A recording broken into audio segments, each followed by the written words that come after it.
Tac. Allez. Hop. Ok, merci Olivier. Donc, bonjour à tous, bienvenue pour cet atelier sur le chauffage au bois, très pertinent par cette journée de bon froid qu'on a ici dans notre région. Donc aujourd'hui, cet atelier est proposé par la Maison Énergie Habitat Climat du Pays d'Aix-en-Provence, représenté par Olivier Blevac, et par l'ALEC de Marseille, l'Agence de l'énergie du climat de Marseille, représentée par moi-même, Shakti Mariachali. On peut passer au sommaire de cet atelier. Donc, comment ça va se passer? Pour ceux qui ont l'habitude de nos ateliers en ligne, vous connaissez un peu le déroulement. On va vous présenter d'abord rapidement qui on est, donc le service public de la rénovation de l'habitat, le contexte et les enjeux actuels. J'ai des petits carrés qui apparaissent, Olivier. Ouais, c'est moi, pardon. Ouais. Vas-y. Le combustible bois, qu'est-ce que c'est, comment ça marche et les différents systèmes qui existent, le fonctionnement et l'entretien, les aides financières éligibles aux projets bois que vous pouvez avoir, que vous avez, et un espace, un temps dédié aux questions-réponses. Voilà. Donc, qui on est? On est le service public de la rénovation de l'habitat, donc qui est représenté par l'ALEC de Marseille, la Maison Énergie Habitat Climat d'Aix-en-Provence, et la DIL qui est l'agence départementale d'information sur le logement. La DIL, ce sont des juristes qui peuvent vous accompagner pour toutes vos questions juridiques et d'ordre fiscal. Ils peuvent vous donner des premières informations sur les aides financières que vous pouvez prétendre par rapport à votre revenu fiscal de référence, par exemple. Mais pour un accompagnement plus poussé concernant un projet et la technique, ça sera plutôt l'ALEC ou la Maison Énergie Habitat Climat d'Aix-en-Provence qui peut vous accompagner à vraiment définir votre projet et à mobiliser les pros par rapport à vos besoins. Et aussi vous renseigner spécifiquement aux aides financières qui pourraient être applicables sur votre projet. Donc, on pourrait passer à l'autre slide, c'est tout noir. Donc, comment on se répartit le territoire? La LEC, on opère plus dans le territoire sud des Bouches-du-Rhône, donc dans la région de Marseille, le pays d'Aubagne, de Martigues, tandis que la Maison Énergie Habitat Climat d'Aix-en-Provence fonctionne sur le pays d'Aix et le pays salonnais. Tu me corriges si j'ai raté quelque chose, Olivier. Non, c'est ça, tout à fait. Voilà. Et il y a une zone qui est prise en charge par la métropole, donc la zone de d'Istres, Miramas, etc. et l'étang de Berre.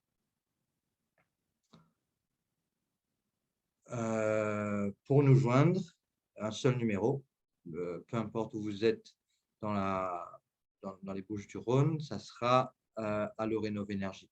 Donc, je vous donne quelques minutes pour le noter. Vous pouvez aussi le trouver sur Internet. En appelant ce numéro, vous allez d'abord avoir un premier conseil juridique et fiscal, donc c'est bref, de la part d'un juriste de la DIL, plus communément. Et après, vous allez être rappelé soit par un conseiller de la LEC ou de la Maison Énergie, dépendant de votre région, zone d'habitation. Voilà. Ok. Désolé, j'ai un petit souci. À chaque fois, il y a des petits carrés noirs qui s'affichent. J'essaie de régler ça, mais c'est en cours. Alors, sur la partie contexte et enjeu, pourquoi on parle de chauffage et pourquoi on parle au niveau du logement? Qu'est-ce qu'on peut faire, nous, de notre côté? Tout simplement parce que la part du résidentiel, ça reste, à l'heure actuelle, le secteur qui consomme le plus d'énergie en France. Vous voyez, là, les différents secteurs par rapport au transport, par rapport à l'industrie, par rapport à l'agriculture, etc.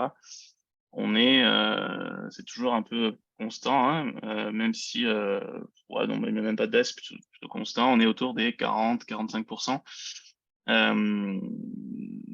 de consommation énergétique qui est demandée qui est produite pour le résidentiel tertiaire. Donc on voit que c'est un levier assez important et c'est une possibilité de faire un gain énergétique important. Aussi, un autre point important, on va parler après du chauffage, on va rentrer dans le détail, on va rentrer dans le détail des systèmes, des combustibles, etc. Mais première chose qu'il faut bien avoir en tête, c'est que quel que soit le système, on peut avoir le système le plus performant possible.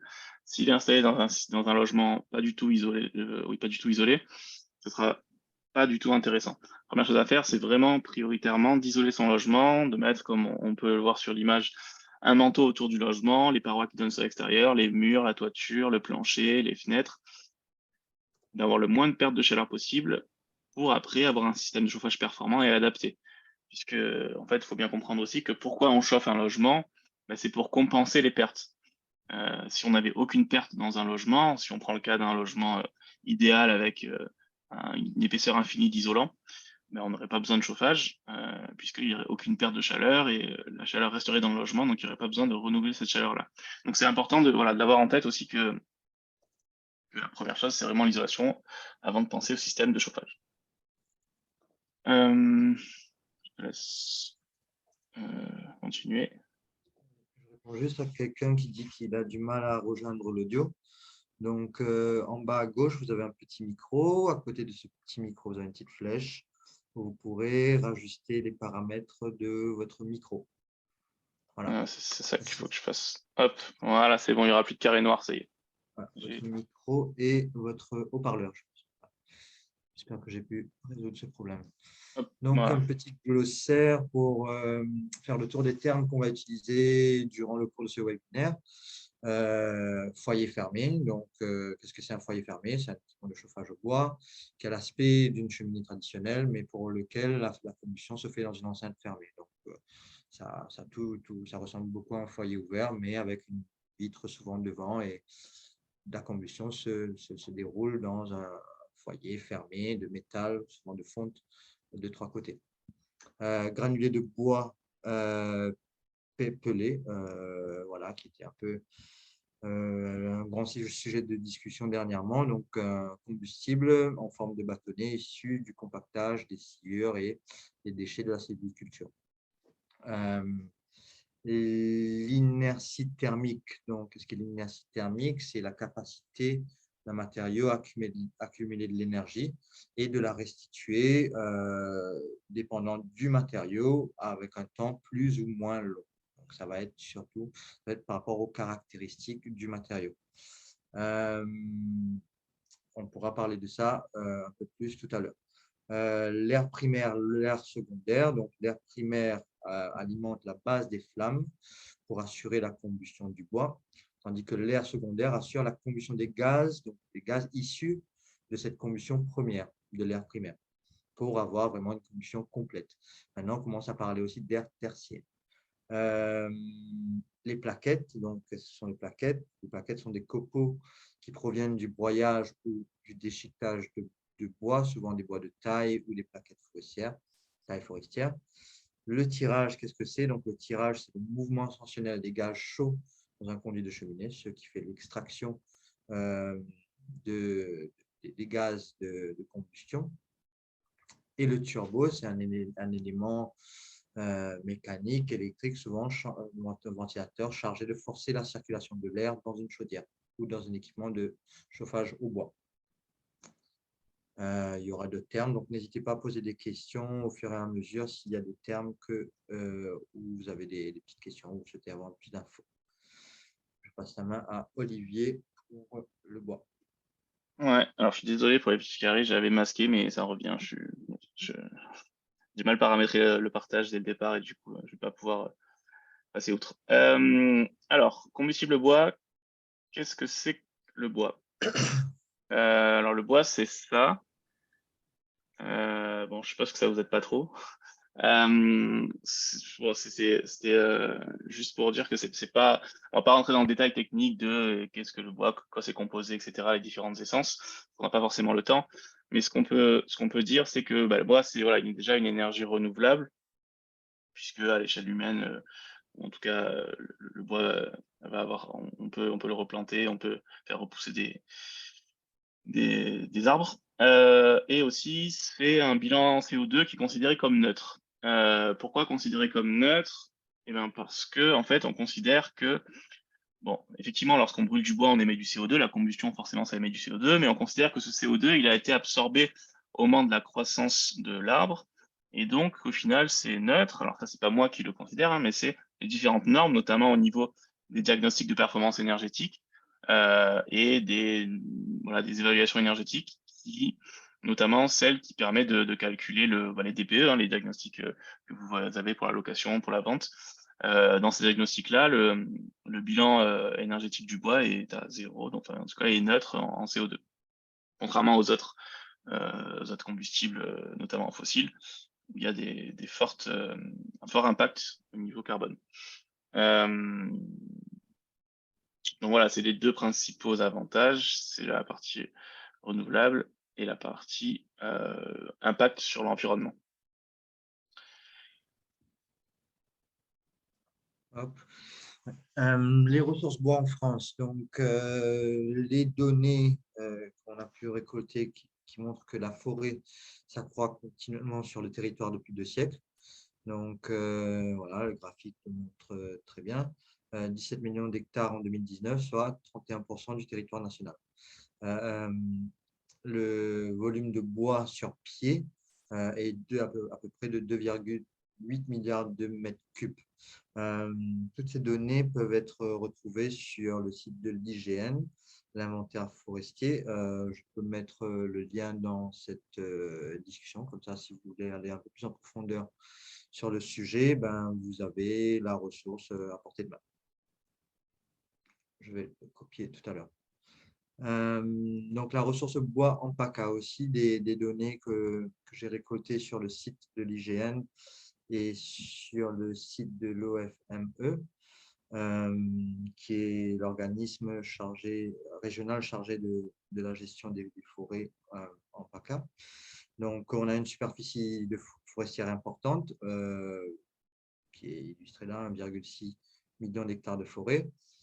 On a 51% du territoire qui est boisé, contrairement à 31% en France, donc qui est exceptionnel. Mais bon, il faut aussi réfléchir à la géographie de notre territoire. On a les Alpes qui est aussi un territoire qui est moins accessible, je dirais, donc qui contribue aussi à beaucoup de cet emboisement.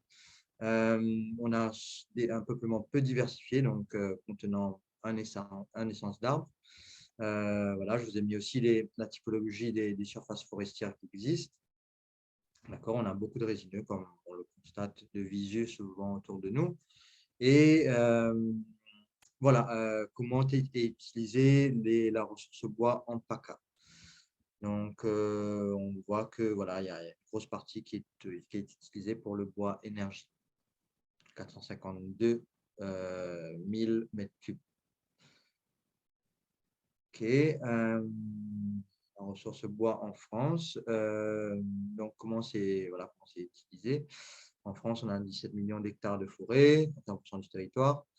On voit qu'il y a 10 millions de mètres cubes qui sont utilisés dans le bois industrie et il y a une partie de cette ressource qui vient aussi du bois d'œuvre. Donc, comme je vous ai mentionné plus tôt, les granulés, certains copeaux viennent du bois d'œuvre, donc de l'industrie et de la construction. Donc voilà, ça contribue à produire 8,2 millions de tonnes de produits connexes utilisés pour l'industrie du papier et du chauffage, donc les granulés, entre autres.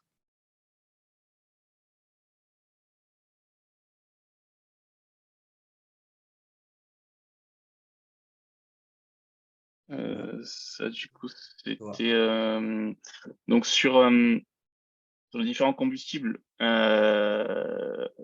issus du bois. Bon, traditionnellement, effectivement, on a la bûche classique de bois qui est utilisée depuis longtemps. On a les briquettes reconstituées qu'on voit un petit peu parfois, qui ont un pouvoir calorifique un peu supérieur, enfin, en tout cas, un des avantages qui est énoncé. On a le granulé de bois dont on parle beaucoup ces derniers temps, et on a la plaquette. Alors la plaquette, c'est plus utilisé sur des systèmes un peu industriels, ou en tout cas avec des puissances importantes, puisqu'on va dire que c'est du bois déchiqueté, mais qui n'est pas forcément, un pouvoir calorifique, donc c'est-à-dire un pouvoir de chauffe important, mais voilà, il demande beaucoup moins de travail, puisqu'il n'est pas compacté ou il n'est pas coupé, etc. En tout cas, coupé de manière fine.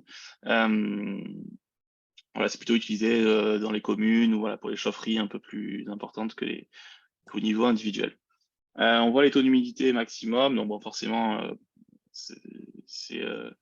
l'humidité, c'est assez important au niveau de la combustion. Et on voit que sur le granulé, sur les briquettes, c'est les combustibles qui ont le taux d'humidité le plus faible.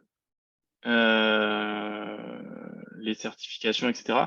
Alors, justement, pour parler de ça, on a une petite vidéo à vous montrer. Normalement, ça devrait fonctionner, j'espère. Donc, sur justement le principe des différents combustibles et comment choisir son bois, etc.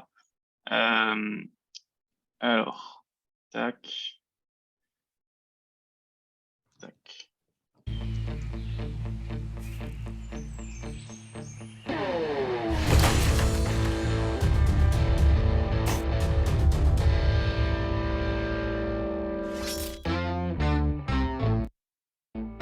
Ah, le bois, ça se mérite, hein. Faut le couper, le porter, le sécher. C'est un métier. En revanche, c'est important de respecter les bonnes pratiques pour se chauffer avec le bon bois sans enfumer tout le monde. Nous devons respecter ce que la nature nous offre. Faites appel à un professionnel, une entreprise qui pourra vous livrer le combustible adapté à vos besoins et qui saura vous conseiller. Et avec cette machine, ils garantissent du bois fondu à des dimensions régulières. Pour trouver un fournisseur, référez-vous aux démarches qualité comme France Bois Bûche. France Bois Bûche, c'est la garantie de faire appel à une entreprise impliquée dans le tissu économique de votre région et engagée dans une démarche de qualité et de transparence. Lorsque vous commandez votre bois, indiquez à votre fournisseur quelle utilisation vous en aurez et dans quel délai. Donnez-lui les caractéristiques souhaitées, essence, volume, longueur, et l'état de votre stock selon votre consommation. Ne brûlez que du bois sec. Pour ça, deux possibilités. Soit vous achetez du bois chez votre fournisseur, prêt à l'emploi, et vous vérifiez avec lui le taux d'humidité. Soit vous achetez du bois encore humide, au printemps, et vous terminez le séchage vous-même. Dans un abri conçu à cet effet. Au printemps, le bois est parfois moins cher qu'en pleine saison de chauffe. Surtout, votre fournisseur sera peu disponible pour vous conseiller. Au moment de la livraison, le professionnel France Bois Bûche vous remet une facture sur laquelle apparaissent les caractéristiques de votre bois. Cela vous permettra de garder une trace de votre commande et d'avoir les informations nécessaires sur votre combustible pour recommander la prochaine fois. Il vous remet une brochure explicative. Une fois réceptionné, il est important de bien stocker votre bois. En extérieur, abrité et décollé du sol, en plein vent si possible. Évitez les caves et les garages. Et rentrez le bois chez vous la veille de son utilisation. Alors mes amis de la forêt, vous savez maintenant quel bois utiliser et où l'acheter pour être plus respectueux de l'environnement. Et n'oubliez pas, un jour, la nature vous le rendra. Hop. Donc, merci Peter pour cette intervention. Donc, du coup, voilà, sur la partie combustible. Après, c'est aussi intéressant d'avoir une équivalence, puisque voilà, différentes énergies, on ne sait pas trop comment les comparer. Alors, on parle, pour les comparer, d'unité unité un peu universelle, qui est le kilowattheure. Donc, par rapport au fuel, 1 litre de fuel, ça correspond à peu près à 10 kWh. Donc ça, c'est assez simple de s'en rappeler. 1 mètre cube de gaz, c'est grosso modo à peu près la même chose aussi. Bon, 11, mais on va dire autour des 10 kWh. Donc ça aussi, c'est assez facile de s'en rappeler. Une tonne de granulé, ça produit à peu près 4600 kWh. Et un ster de bûche, ça produit à peu près 1600 kWh. Et donc après, à droite, vous avez l'équivalent fuel pour 1000 litres de consommation. Donc, voilà, ça fait à peu près 1000 litres de fuel, ça correspond à peu près à 6 ou 7 sphères et à 2 à 3 tonnes de granulés. Et après, à droite aussi, vous avez les équivalents au niveau du bois. Donc, 0,7 sphère de bûche, ça correspond à peu près à 1 mètre cube de plaquettes, qui correspond à peu près à 220 kg de granulés, qui correspond à peu près à 1000 kWh. Donc, ça, c'est en termes de pouvoir calorifique, donc de quantité de chaleur que l'on peut produire en brûlant ce combustible. Voilà, sur ça. Hop. Donc après, on va passer aux différents systèmes existants. Je suis désolé pour la barre, mais je peux pas faire mieux. Si je vais la mettre en bas. Hop. Tac. Du coup, je vais laisser chaque petit. À part si c'est peut-être. Ah oui. Faut que je le non, c'est pas ça. Excusez-moi. Hop. Là. Hop. Merci Olivier. Ok, donc les différents systèmes, il y a le petit carré noir qui est au milieu de l'écran en ce moment. Donc, les différents systèmes qui existent, d'abord, les 3 conditions essentielles à pouvoir installer un appareil de chauffage au bois sont d'avoir un conduit d'évacuation des fumées disponible, donc une cheminée, un conduit de cheminée, un boisseau en toiture, ou sinon, ça impliquerait de faire installer un conduit d'évacuation des fumées. Un espace suffisant, donc soit à l'intérieur pour installer un appareil et de stocker son combustible, donc pour stocker le bois ou le granulé, ou un espace, si vous optez pour un système de chauffage central à la biomasse, au bois, au granulé ou à la plaquette, un espace suffisant pour installer cet appareil et le silo. Une entrée d'air, donc qui est très important pour la combustion de tout matériel, donc pour la combustion du bois, une entrée d'air suffisamment bien dimensionnée par rapport à l'appareil que vous allez installer. D'accord? C'est ce qui est préconisé en ce moment. Donc, tout appareil récent qui va être installé au bois doit avoir une entrée d'air particulière à ce système, raccordé directement au système. Donc, voilà. Et de deux, il faut savoir quels sont vos besoins. Est-ce que vous avez besoin d'un chauffage principal ou d'un chauffage d'appoint?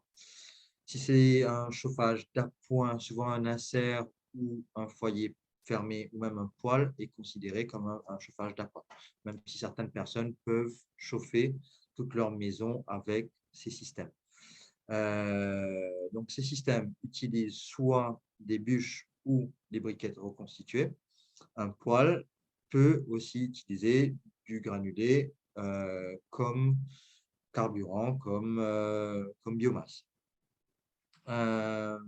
Et pour le chauffage central, ça va être une chaudière manuelle ou automatique. Donc, automatique, ce sont des chaudières à granulés ou à plaquettes, où les granulés ou les plaquettes sont envoyés directement dans la chaudière. Une chaudière manuelle, c'est des chaudières à bois où vous chargez une quantité de bois qui va chauffer un ballon tampon. Même les chaudières automatiques ont des ballons tampons qui chauffera éventuellement votre maison pendant une certaine quantité de temps, dépendant, comme Olivier a dit, de la déperdition de votre logement. Donc voilà, encore une fois, on retourne sur le fait d'avoir une maison bien isolée. Donc, avec une maison bien isolée, un poêle pourrait éventuellement fournir la chaleur nécessaire afin de passer 3, 4, 5 heures au confort en faisant quelques flambées dans toute la maison. Pour le stockage, je pense qu'on a un autre slide sur le stockage, donc on pourra revenir dessus un peu plus tard. Donc le foyer fermé. Donc souvent les gens quand vous avez une cheminée qui existe, un foyer ouvert, ce n'est pas très efficace. Donc le rendement moyen d'un foyer ouvert est à peu près de 15%. Donc ça veut dire que quand on met une bûche, on perd 85% de l'énergie que la bûche fournit. Donc, et en plus, la combustion est très incomplète, donc ça génère de grandes quantités de polluants gazeux et particuliers, que ce soit extérieur, donc qui ressort de votre conduite cheminée dans l'air ambiant, donc fait de la pollution atmosphérique, et en plus, ça génère de la pollution interne dans votre maison aussi. Donc, une solution rapide pour la fermeture d'un foyer ouvert. Pour le rendement, il y a plusieurs questions qui rentrent en ce moment. Donc, pour le rendement, on verra ça. On a un autre slide qui va parler du rendement spécifiquement après. Donc, ouais, je vous disais, donc, la solution facile à fermer un foyer ouvert, ça serait un insert. Un foyer fermé, quant à lui, serait plus adapté pour la création d'une nouvelle cheminée. Donc, la création de toute la structure autour du foyer fermé. Parce que l'appareil doit être placé avant tubé et après, vous pouvez créer toute votre structure autour en utilisant, encore une fois, des matériaux avec une belle inertie thermique qui pourrait rayonner, encore une fois, cette chaleur dégagée par le foyer fermé. Alors, on peut passer à l'autre slide. Donc, les poêles à granulés ou les inserts à granulés, donc les rendements qui s'améliorent d'année en année, sont de l'ordre de entre 85 et 98%.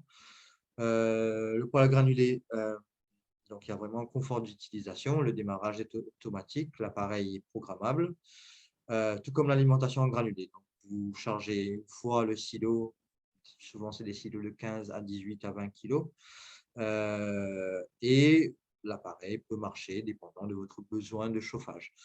Souvent, ça peut vous durer, dépendant de l'état d'isolation et vos besoins énergétiques de votre logement, ça peut durer entre 1 à 3 jours, voire 4 pour les maisons très bien isolées. Donc, vous avez un gain en manutention, donc vous chargez une fois pendant 3 ou 4 jours si vous êtes bien isolé. Le combustible se trouve souvent en grande distribution et se stocke en sac.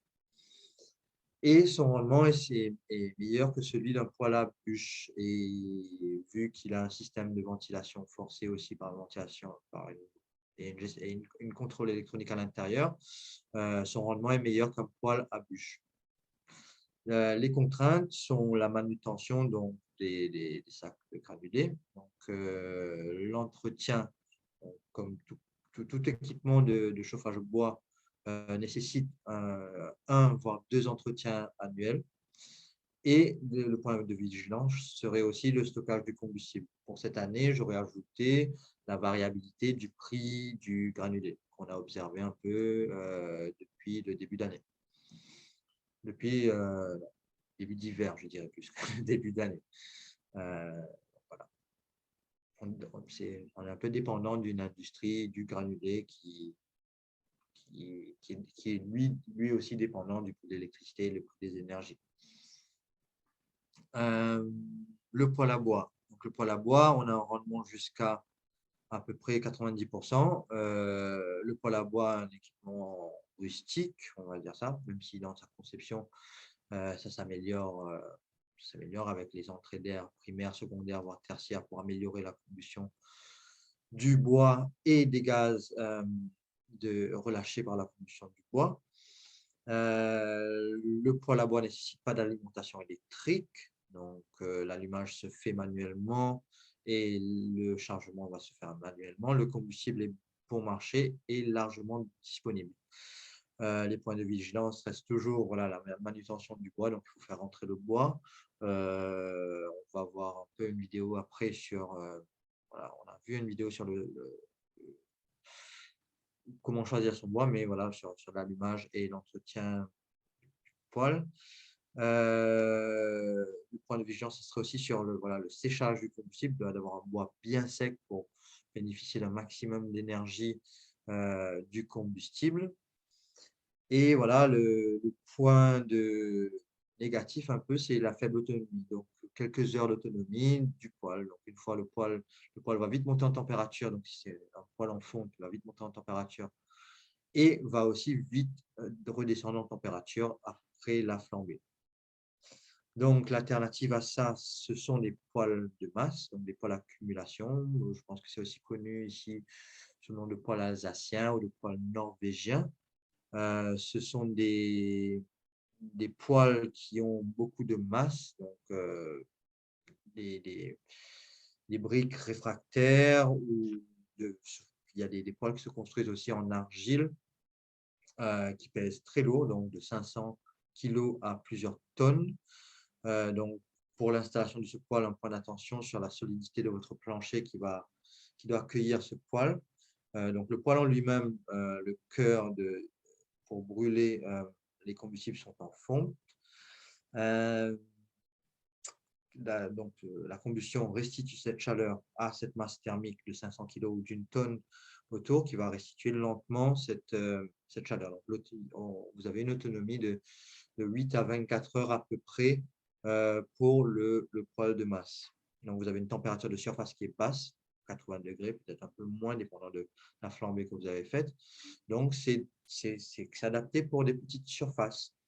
Donc, vous pouvez avoir une petite chambre avec un poêle de masse qui va rayonner lentement, vu que l'appareil va être à 80 degrés, contre 200 degrés pour un poêle en fonte. Donc, ça peut être un peu dérangeant d'être près d'un poêle en fonte qui est à 80 degrés. Donc, voilà, ça c'est pour le poêle de masse.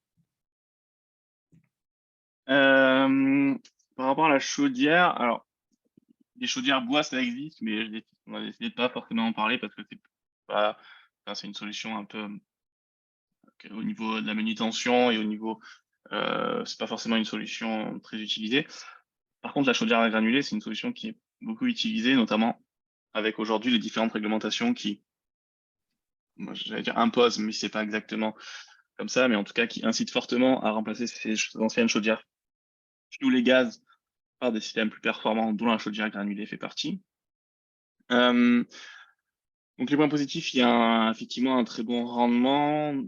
Notamment, il existe aussi maintenant des chaudières à granulés à condensation.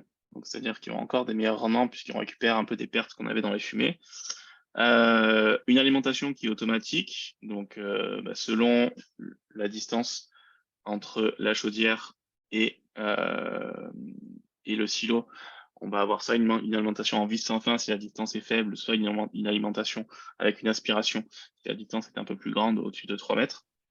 Et puis forcément une programmation, une régulation, voilà, tout un système électronique qui permet d'avoir une régulation fine et une programmation horaire des chauffes.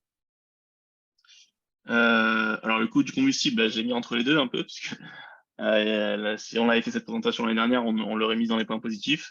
Aujourd'hui, effectivement, ça a beaucoup augmenté pour plusieurs raisons, à la fois par rapport à une demande qui a augmenté, du fait du remplacement des anciennes chaudières, à la fois au niveau de la crise énergétique, puisque pour faire du granulé, pour mettre en sac, il faut de l'électricité pour faire fonctionner les machines, pour les produire. Il faut du plastique pour mettre dans les sacs. Il faut du carburant pour les transporter. Il faut voilà, et il faut le bois aussi, la matière première a augmenté, donc forcément la chaîne a augmenté, ce qui fait qu'au final le prix augmente. On en parle un petit peu après aussi en comparant les différentes énergies en novembre, ça a un petit peu diminué depuis.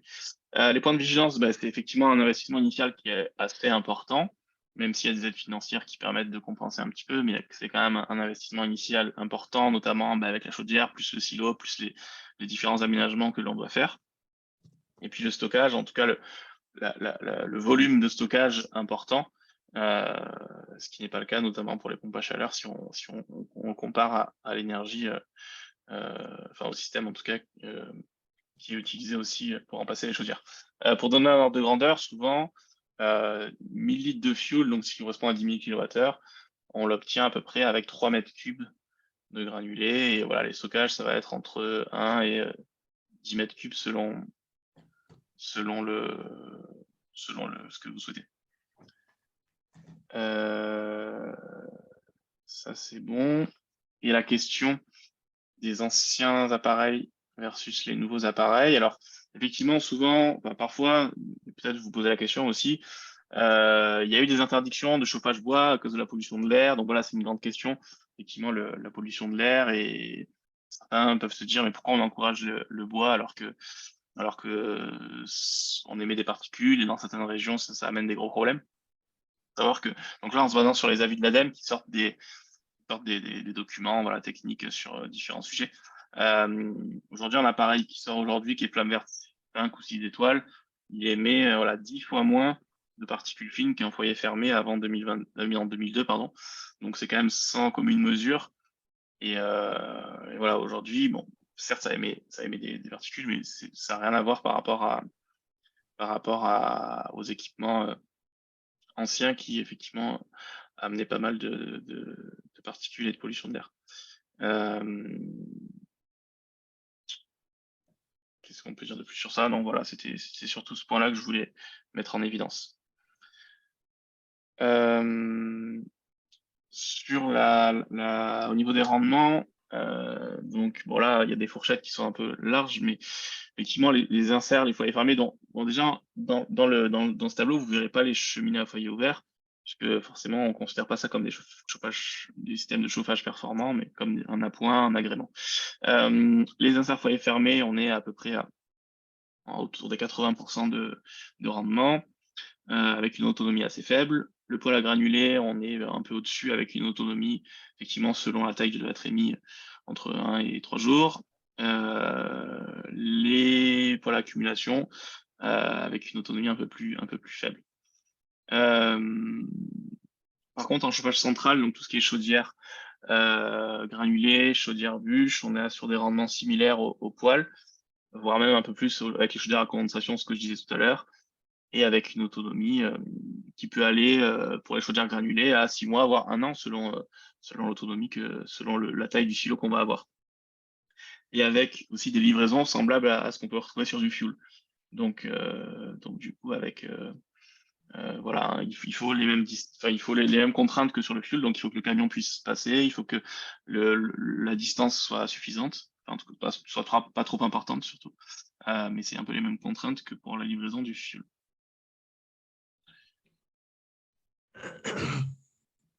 Au niveau du budget, je laisse Shakti en parler. Tac. Je retourne dessus. Hop, donc, quel budget prévoir? Donc, le budget va dépendre de plusieurs facteurs. De l'habillage de l'appareil. Donc, si jamais vous achetez un poêle et si vous souhaitez avoir un habillage autour, c'est souvent applicable pour les poêles à granulés, dépendant du design, de la couleur, etc. Est-ce que vous avez un conduit existant de fumée ou c'est à créer? La longueur des conduits et des tubages à installer. Et aussi la facilité d'installation des équipements, donc la quantité de travaux à effectuer dans votre logement. Les coûts indicatifs des appareils sont spécifiés ici. Donc, pour un insert des foyers fermés, bon, c'est des fourchettes très très larges. Donc, nous, ce qu'on observe un peu sur le marché ici, des poêles à bûches posés souvent pour un chantier ou avec un conduit existant, ça tourne autour des 4 000 euros, à peu près 4 000, 4 500 euros. Pour un poêle à granulés, pareil, 4 000 à 4 500 euros. Les poêles à accumulation, on n'en croise pas tous les jours. Et je pense qu'il y en aura de plus en plus. Ça se met plus souvent dans des gros projets de rénovation où le plancher est refait, où la maison est refaite à neuf, ou dans des projets de construction de neuf. En chauffage central, voilà, vous avez les prix. Ce qui se fait le plus communément, ce sont les chaudières automatiques à granulés, entre 6 000 à 15 000 euros. Ce qu'on observe, c'est plus vers les 15 000 euros que 6 000 euros. Alors, sachant que là, le prix, il est hors pause, hein, c'est bien noté. Effectivement, la pause, ça rejoint un petit peu la question tout à l'heure qui était posée sur les conduits, sur tout ça. Donc forcément, après, on peut vite monter selon les contraintes qu'on a. C'est ça.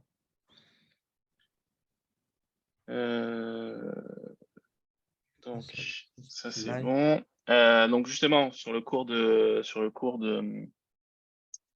l'énergie, il y avait quelques remarques, quelques questions sur ça.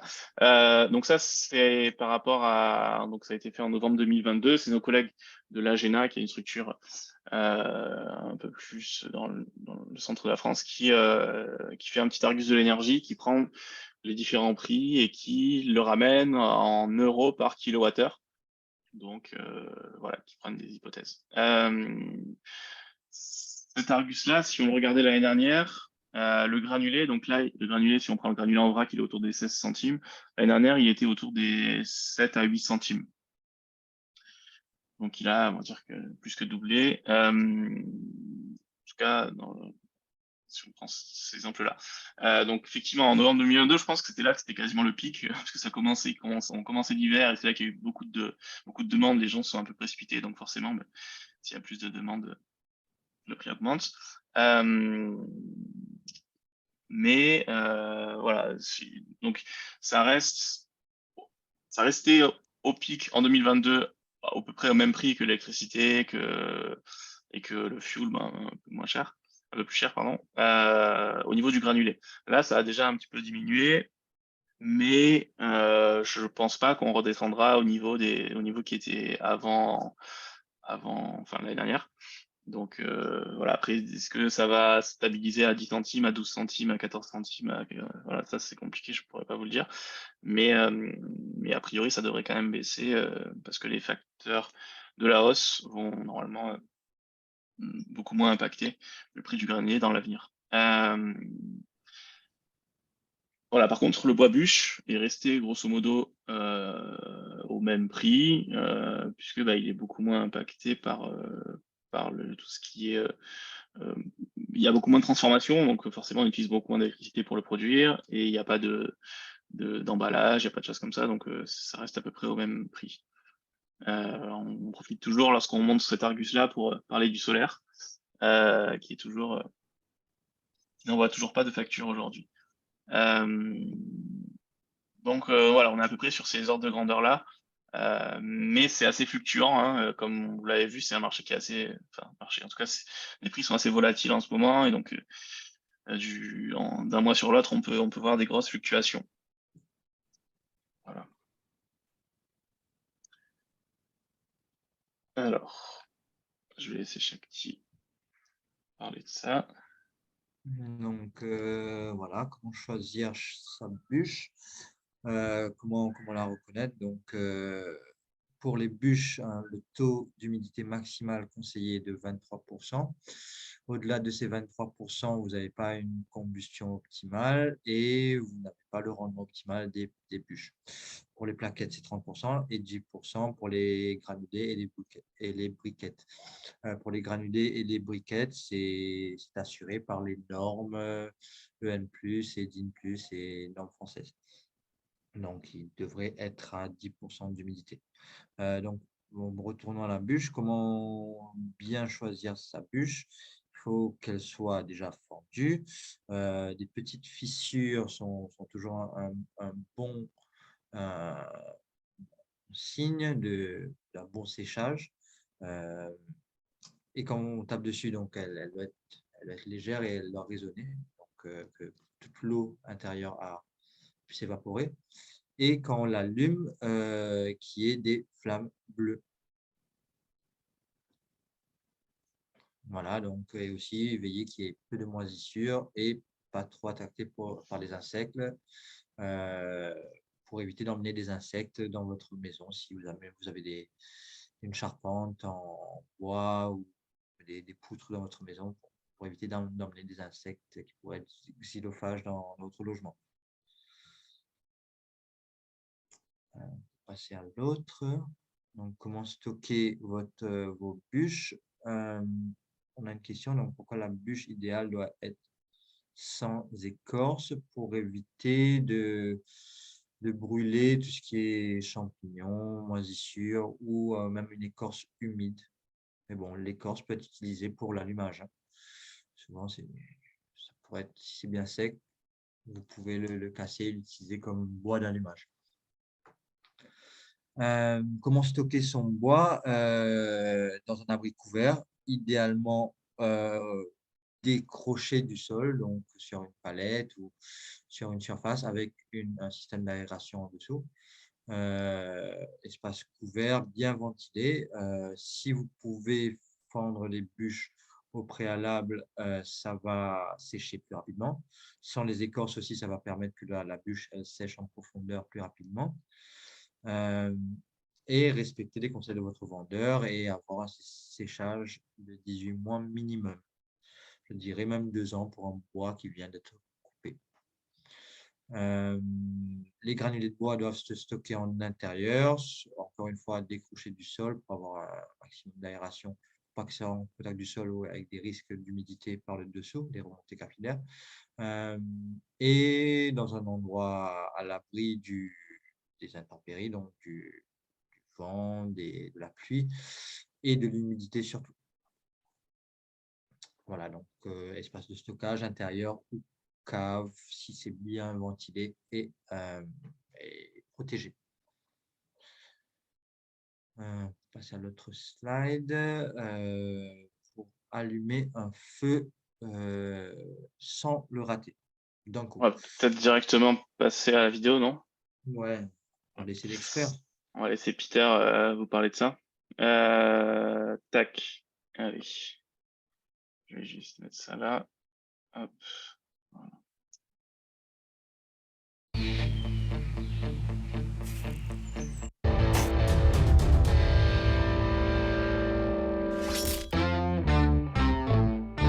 Je vais vous parler de l'allumage du feu. Parce qu'il suffit pas d'avoir un briquet et une bûche pour bien allumer un feu qu'il vous chauffe.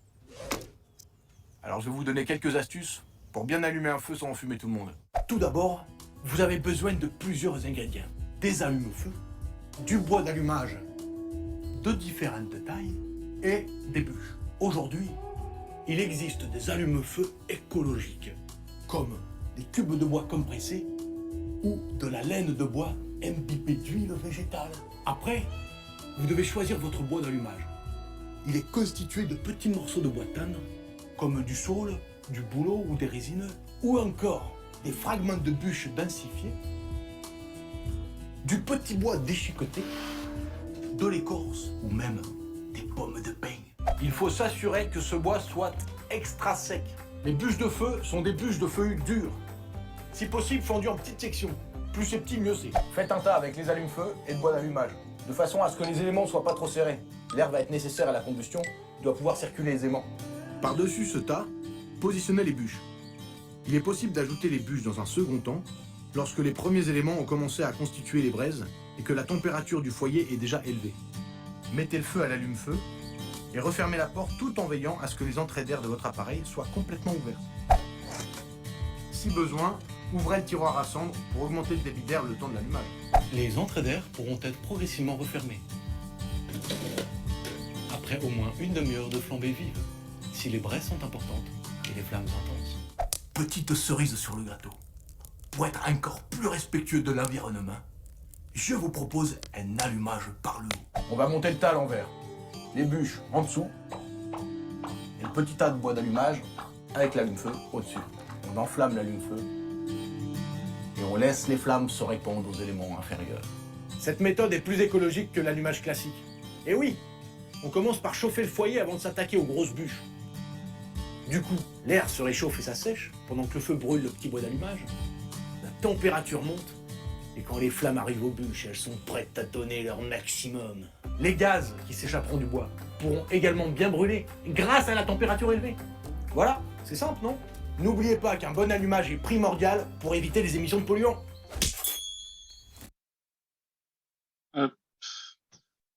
Voilà, donc ça répond un petit peu à la question de l'allumage inversé, l'allumage par le haut. Il y a plusieurs termes, mais c'est ça le principe. Il vous a expliqué un petit peu l'avantage. Alors, entretenir la flamme, donc une fois qu'on l'a allumé, là aussi, du coup, on va passer à la dernière vidéo, ce sera plus simple. Hop, gère ton feu. Pardon. Hop.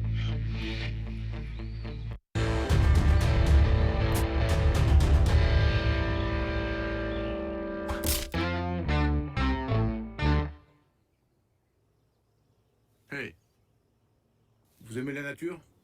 Moi aussi. C'est pour ça que j'essaie d'être vigilant. Pour pas gaspiller tout ce qu'elle nous offre. Vous voulez vous chauffer au bois? Excellente idée. Mais faut pas enfumer tout le monde. Avec les bonnes pratiques, c'est mieux. Je vais vous donner quelques conseils. Si vous chauffez avec un poêle ou un insert. Pour vous aider à préserver la qualité de l'air et tirer le meilleur rendement de votre bois. Tout d'abord, dites-vous que tout ce qui est noir pendant ou après un feu, c'est du bois gaspillé. Il n'a pas brûlé. Le charbon dans le foyer, les cendres noires, la suie sur les vitres ou dans le conduit, les fumées de cheminée, tout ça, c'est du bois qui ne vous a pas chauffé. Et contrairement à l'adage, il peut y avoir de la fumée sans feu. Et surtout, on peut faire du feu sans fumée. Dans un appareil qui fonctionne bien, la vitre ne s'encrasse pas. 2 ou 3 nettoyages par saison de chauffe suffisent. Donc observez votre appareil. Si vous avez beaucoup de noir après un feu, c'est que vous avez gâché du bois. Et donc, polluez l'air par la même occasion. Parce que ces petites particules fines qu'on trouve dans l'air sont du bois qui a mal brûlé. Elles sont extrêmement nocives pour votre santé. Alors, comment faire pour atténuer la quantité de noir? Ne brûlez pas de bois de récupération. Pas d'autres matériaux. Que des bûches de bois traditionnelles ou densifiées. N'utilisez que du bois bien sec. Je vous prépare une petite vidéo à ce sujet. Ça va envoyer du bois. Il faut également veiller à ne pas acheter un poêle trop puissant.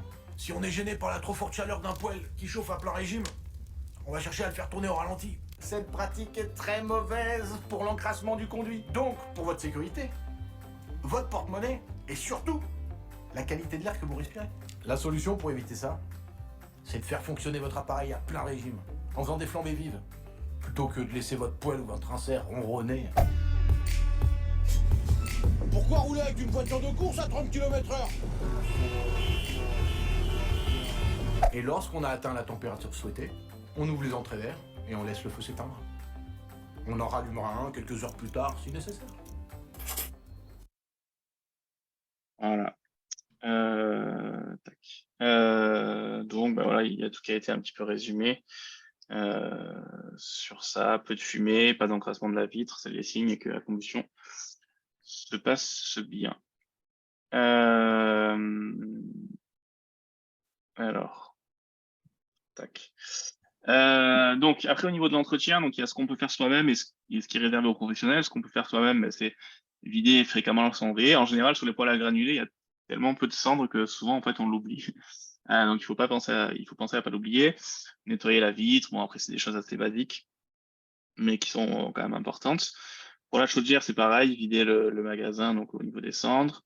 Vérifier le niveau de combustible, parce que forcément, s'il n'y a plus de granulés ou s'il n'y a plus de bois, ça chauffera pas. Et pour le nettoyage, il y a des outils un peu spécifiques, donc il faut faire un petit peu attention à ce qu'on utilise. Pour l'entretien par le professionnel, donc tout ce que je disais tout à l'heure, Shakti, l'entretien annuel, obligatoire, mais comme pour tous les appareils de chauffage, que ce soit du bois ou du fuel ou tout combustible, il y a un entretien qui est à faire à partir du moment où il y a une combustion. Et puis pour le bois, il y a le ramonage qui est assez spécifique à faire 1 ou 2 fois par an selon on se situe, selon aussi certaines zones, avec un certificat qui est notamment aussi important pour les assurances. Et puis aussi, c'est aussi important pour la consommation, puisque 1 centimètre de suie dans le conduit, c'est quand même des consommations en plus pour produire la même quantité de chaleur. Donc c'est aussi important à la fois pour au niveau des assurances, au niveau de la sécurité, mais aussi à la fois pour la partie consommation et pour votre porte-monnaie. Justement, en parlant de porte-monnaie, la partie aide financière. Je laisse Shakti. Ouais, c'est moi. OK. Donc, les aides financières qui existent pour l'installation d'un appareil de chauffage bois, que ce soit un appareil d'appoint, donc poêle, insert, etc., ou un appareil de système de chauffage central, il existe les primes suivantes. Donc, la prime Rénov, dépendant de votre revenu fiscal de référence. Donc, ça va dépendre de, voilà, je dis de revenu fiscal de référence et le nombre de personnes qui habitent dans votre logement. Les C2E, donc les certificats d'économie d'énergie, donc ça c'est aussi une aide nationale et vous avez un bonus si vous remplacez votre ancienne chaudière fuel ou gaz, donc équipement de chauffage central par une chaudière à granulés ou une chaudière à bûche alimentation manuelle, vous serez éligible au C2E, au coup de pouce C2E, donc avec une bonification. Pour le reste, ça sera des C2E normales. Le chèque énergie durable, donc sous condition de ressources, donc c'est une aide de la région. Et c'est aussi pour l'installation des chaudières à bois et des chaudières à granulés.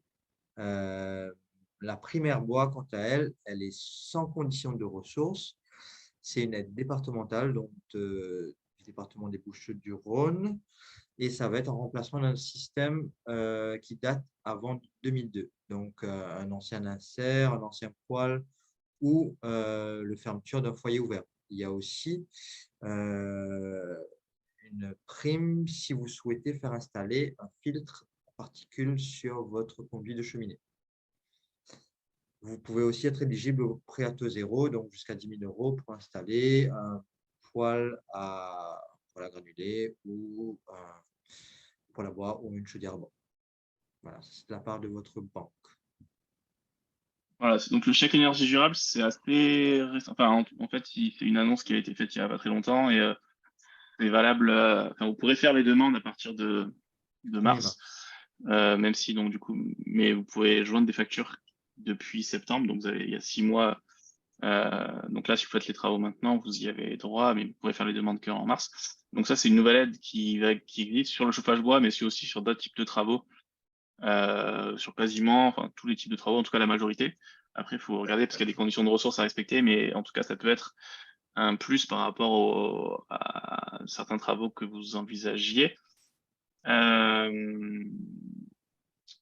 Il y avait des questions, oui, sur la partie au-delà des particuliers, quelles aides pour les petits professionnels du tourisme, gîtes, hôtels, etc. Alors pour ça, il y a, a priori, il y a un crédit d'impôt qui est revenu il n'y a pas longtemps. J'ai vu passer l'information, même si faut juste creuser ça. Après, ce que vous pouvez faire, c'est contacter soit, alors je sais pas si les ALEC le font, mais donc moi j'ai un collègue qui s'occupe du petit tertiaire, donc et aussi, donc c'est un peu en lien parce qu'il doit avoir aussi les informations pour ce type de statut d'occupation. Donc n'hésitez pas à nous contacter. Vous aurez les coordonnées à la fin de la diapositive, à contacter mon collègue pour qu'il puisse répondre peut-être à vos questions plus spécifiquement. Parce qu'effectivement, les aides ne sont pas les mêmes selon le statut qu'on a. Pour un foyer, donc normalement, on a terminé la présentation qu'on avait prévue. Donc là, on va passer aux questions, même si on a répondu plus ou moins aux questions au fil de l'eau. Du coup, je vais laisser ça pour l'instant pendant qu'on répond aux questions. Pour un foyer cheminée escamotable, je suppose que les aides, c'est 0. Non. Je passe chaque. Il a envoyé le lien, a priori. L'Ignace Jaimon. Cheminée à gaz. Vous avez envoyé un lien de cheminée à gaz. C'est une cheminée ouverte et le soir, on ferme. Si c'est un foyer ouvert, les aides ne seront pas applicables. Il faut que les appareils puissent respecter des normes, donc notamment le label Flamme Verte 7 étoiles et toutes les normes qui sont demandées par MaPrimeRénov' sur les appareils de chauffage au bois. Donc là, apparemment, c'est du chauffage au bois, il disait, mais ouais, à mon avis, ça risque de poser problème sur le rendement, je pense. Ça. Parce que lorsqu'il est fermé, peut-être qu'il va respecter, mais lorsqu'il est ouvert, ça ne va pas respecter au niveau des rendements. Et je pense que c'est pas vraiment considéré comme un chauffage éligible aux aides, mais à vérifier. On n'est pas, enfin, en tout cas, moi, j'ai jamais eu ce cas-là, donc à vérifier. C'est ça, à vérifier avec les fiches techniques de l'appareil. Si vous souhaitez, vous pouvez prendre contact avec nous. On pourrait regarder les critères de performance de l'appareil ensemble. Si il a regardé, enfermé 87%, en ouvert, 3 petits points. Ouais, j'ai ça, mais bon, il y a peut-être un cas particulier sur ce type de système, mais bon, j'ai jamais eu le cas pour l'instant. Pour la bûche Fontoisier, quelle est votre recommandation? Jacques, si tu veux. Moi, je regarderai beaucoup le poids de l'appareil pour connaître la masse de l'appareil et la quantité de chaleur que ça peut emmagasiner et restituer au logement. La fonte va restituer un peu plus lentement que l'acier. Donc, je pense si vous voulez un peu plus d'inertie, ce serait la fonte. Et après, vous pouvez aussi songer à placer des briques réfractaires tout autour de de votre poêle ou même créer voilà, derrière votre poêle un mur en briques réfractaires pour que ça emmagasine de la chaleur et que cela restitue plus lentement, à une vitesse plus lente que la fonte ou l'acier. Donc, c'est de rajouter d'autres matériaux qui restituent plus lentement. Donc, l'argile, la brique, qui vont absorber et restituer lentement pour avoir une belle autonomie, peut-être avoir un peu de chaleur le matin qui vous reste de votre flambée de la veille. N'hésitez Voilà. pas s'il y a encore des questions. Pendant que vous posez vos questions, juste revenir sur les aides financières rapidement. Donc, les aides financières, là, c'est les aides financières qu'on appelle en poste par poste, c'est-à-dire uniquement sur le remplacement d'un système de chauffage bois, sans forcément penser à une rénovation plus globale. Mais sur une rénovation plus globale, en fait, il y a un autre parcours d'aide financière, on va dire, qui existe, sans rentrer dans le détail, en fait, mais par contre, c'est des forfaits qu'on va avoir avec plusieurs milliers ou voire plusieurs dizaines de milliers d'euros selon l'ambition qu'on donne à sa rénovation. Et donc, le chauffage bois, forcément, est englobé dans ces forfaits-là. Mais voilà, c'est une philosophie, mais aussi un parcours un peu différent au niveau des aides financières. Ça, après, ce sera plus en nous contactant qu'on pourra faire le point avec vous et définir tout ça. Mais voilà, là, c'est vraiment en ponctuel sur le remplacement d'un système ou la création d'un système de chauffage bois. On aura ce type d'aide financière directement. Sur une rénovation globale, c'est autre chose. Quel rejet de CO2 total pour un insert à granulés? Là, j'ai pas l'information, donc c'est une question Ça va qu'on va aussi noter. dépendre de la quantité de granulés qui est brûlée, que vous consommez par année. Et si je ne me trompe pas, là, les émissions CO2 sont mentionnées sur le sac à granulés. Donc, je pense que c'est une info qu'on peut trouver sur Internet. Donc, le pouvoir calorifique d'un sac à granulés, on l'avait vu plus tôt, d'1 kilo de granulés, et le rejet de CO2 par kilo brûlé de granulés. On pourrait rechercher cette info. Donc, sur le pouvoir calorifique, c'était autour des 4600, on a dit. Donc, en général, c'est à peu près ça. Pour les émissions de particules, ouais, j'ai pas l'information. C'est peut-être une dizaine ou une quinzaine de grammes de CO2, mais à vérifier. Sur l'Argus de l'énergie, on l'a pas. Je vais juste vérifier ça. Je te l'ai. Ah si, sur l'Argus, il doit y être, ouais. Voilà. Ah oui, mais parce que c'est considéré comme neutre, parce que, ouais. En fait, ce que je vous ai expliqué tout à l'heure en préambule, c'est que au niveau normatif, ils considèrent que c'est neutre parce qu'ils considèrent que au niveau global, l'arbre a absorbé du CO2 lors de sa croissance, et donc, voilà. Mais effectivement, lors de la combustion, qu'est-ce qu'ils disent en dessous? Bah, en fait, en dessous, il y a l'explication, c'est exactement ce que j'ai dit. Mais non, ils disent pas, mais ça doit être quelques dizaines de grammes de CO2 par kilowattheure. Pour les granulés, bon, ça va être la combustion des granulés qui va générer du CO2, mais il y a aussi toute l'industrie du granulé. Donc, dépendant d'où est placée l'usine produisant le granulé, par exemple, si on achète des granulés qui ne viennent pas de France, donc qui viennent d'ailleurs, ou d'énergie produite par des centrales à granulés allemandes, par exemple, produite par des centrales à charbon, l'impact CO2 sera un peu plus fort que les granulés produits en France, par exemple, en considérant que l'usine aussi marche à l'électricité et pas au mazout. Donc, c'est tout ça à prendre en considération. Et d'où viennent les granulés aussi, son emballage. Donc, il y a plein de facteurs à compiler pour vraiment connaître l'émission finale du CO2 des granulés. Alors, est-ce rentable d'extraire la chaleur de la pièce ou une cheminée vers, par exemple, un couloir? Alors, ça peut être intéressant. Après, il faut veiller à pas dimensionner le poêle pour que ça soit un espèce de chauffage central, parce que sinon, dans la pièce où il est installé, vous allez avoir trop chaud. Ça reprend un peu la vidéo. Et voilà, donc récupérer un petit peu, oui, ça peut être intéressant, mais voilà, il faut pas que ça soit vraiment le système principal, parce que sinon, c'est pas fait pour. Enfin, c'est pas fait pour. En tout cas, ça peut amener des problèmes de surchauffe.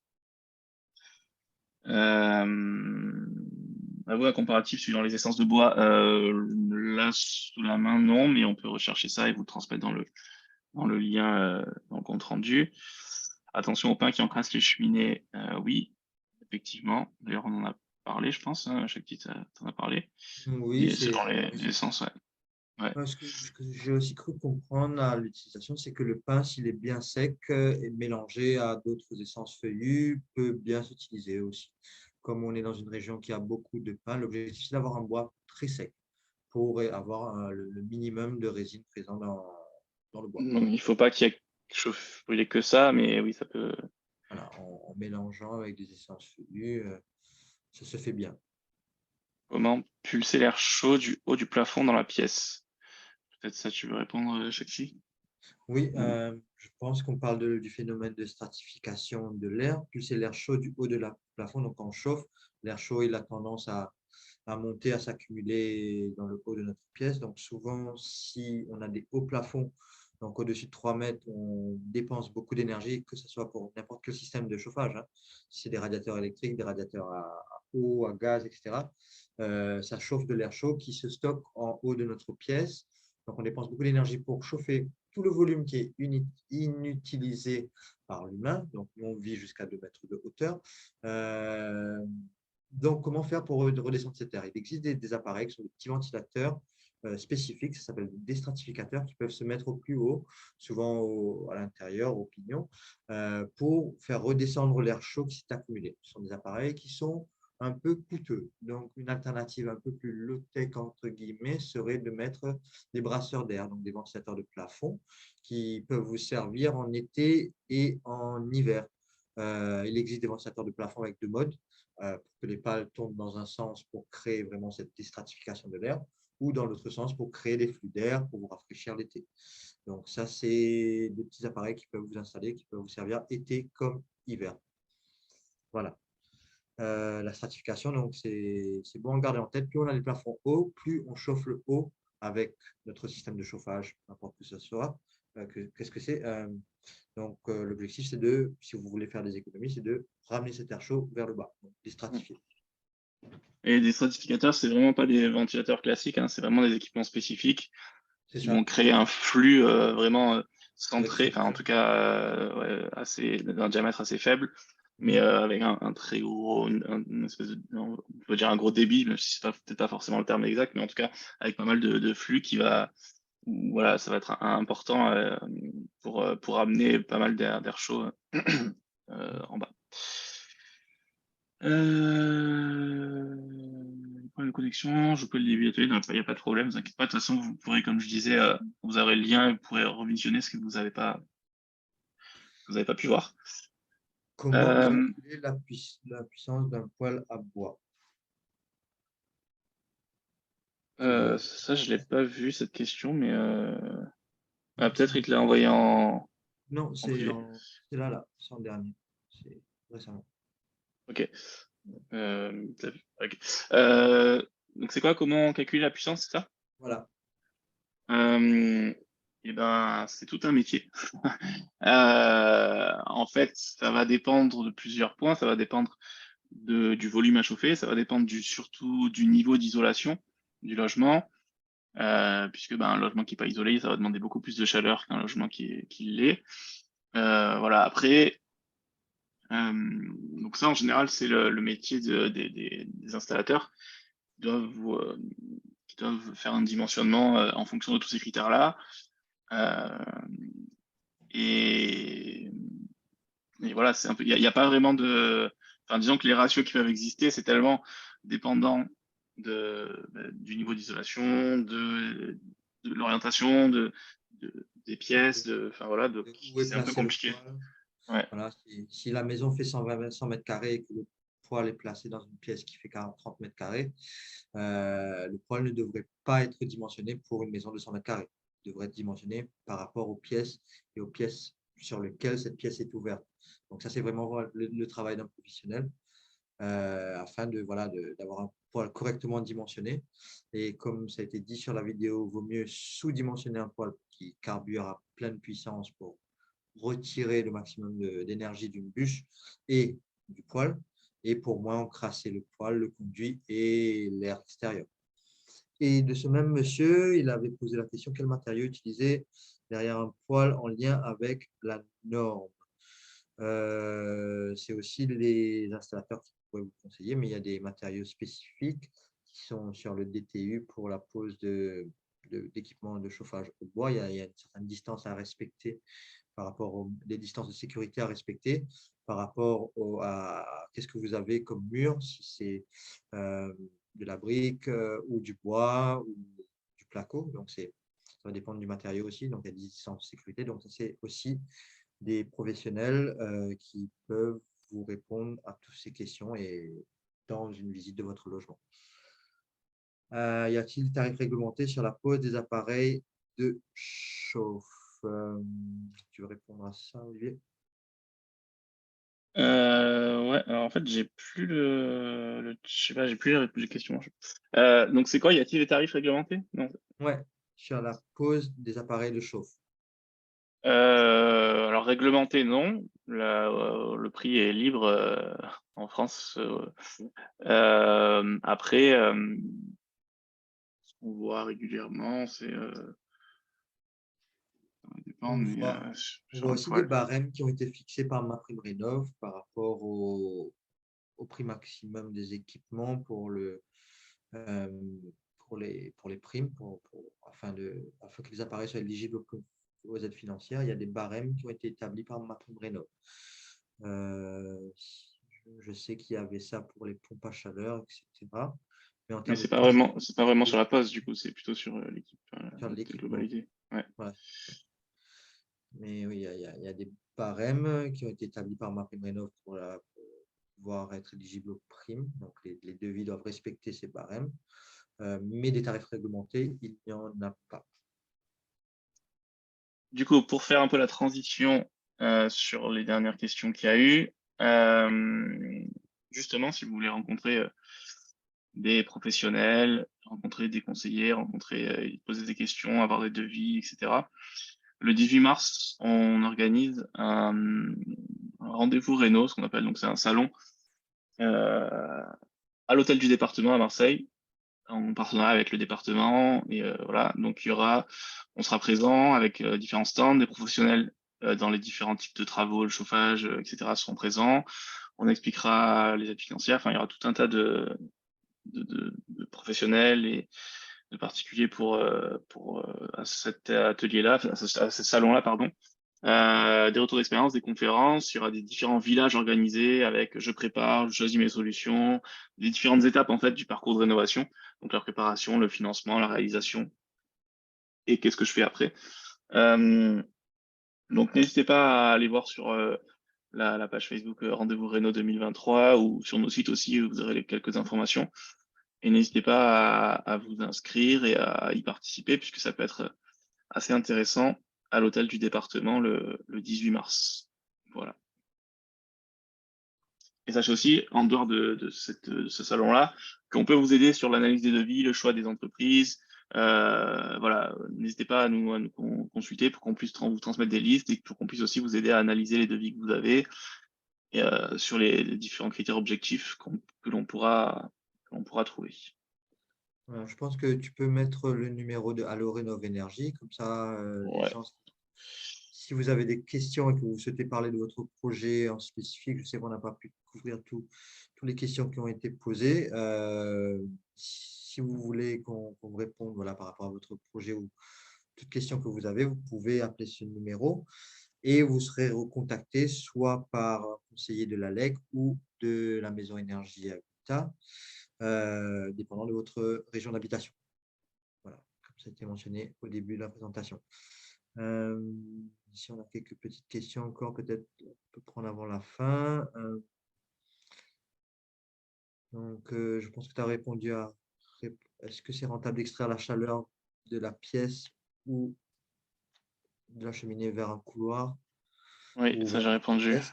Oui, c'est possible. Il y a des appareils de chauffage au granulé qui sont gainables aussi. Mais voilà, mais il faut pas que ça soit. Enfin, ce que je disais, c'est que voilà, il faut faire attention du coup au dimensionnement. Exact. Exact. Et il Euh, existe à ce jour maintenant des poêles mixtes donc, qui sont bi-énergie, mm. qui font granulé et bois. Donc là, vous pouvez avoir les points positifs des deux combustibles. C'est ça. Vous pouvez avoir la partie régulation, allumage, programmation qui est faite par le granulé, puisque le combustion est enfin, l'allumage, etc. est plus facile et il peut être programmable pour l'allumer, pour l'éteindre, etc. Et puis le coût de la bûche qui est aujourd'hui beaucoup moins cher lorsqu'on est chez soi pour chauffer. Mais c'est des systèmes, c'est une question qu'il y avait au début, c'est des systèmes quand même assez particuliers et on ne peut pas faire chauffer du granulé dans des systèmes qui ne sont pas prévus pour. Ouais. Voilà. Donc, de toute façon, le chat est enregistré, donc les questions auxquelles on n'a pas répondu, on les reprendra. Même si je pense qu'on a plus ou moins répondu, en tout cas à la majorité. Donc moi, j'ai bien noté sur la partie, donc pour le rejet de CO2 sur le granulé, on essaiera de transmettre une information et le comparatif au niveau des rendements. De questions qui étaient un peu en suspens. D'accord. Du coup, on va vous souhaiter une bonne soirée. Le prochain webinaire, alors je ne l'ai pas en tête, mais de toute façon, il y en a tous les mois, vous recevez l'information normalement. Donc, n'hésitez pas à vous inscrire, à en parler autour de vous et à partager les replays aussi avec les personnes de votre entourage. Et puis aussi, voilà, n'hésitez pas à nous contacter à ce numéro-là si vous avez un projet, des questions, des demandes d'informations, des envies sur la rénovation énergétique. Bonne soirée. Merci et puis beaucoup. à la prochaine pour un nouveau Donc, webinaire. Madame Marie Pauvert, bon, on n'a plus trop de temps, mais je vous conseille de nous contacter sur Allo Rénov Énergie. On pourra faire le point directement avec vous par rapport à vos besoins. Ouais, point important, Merci. voilà, rendement. Mais on discutera effectivement, le plus simple, c'est de nous contacter via ce numéro-là. On pourra prendre le temps de vous répondre spécifiquement en fonction de votre maison, de votre projet, de votre besoin, etc. Voilà. Merci beaucoup à tous et puis bonne soirée. Merci, bonne soirée Olivier. Ciao. Et Jackie.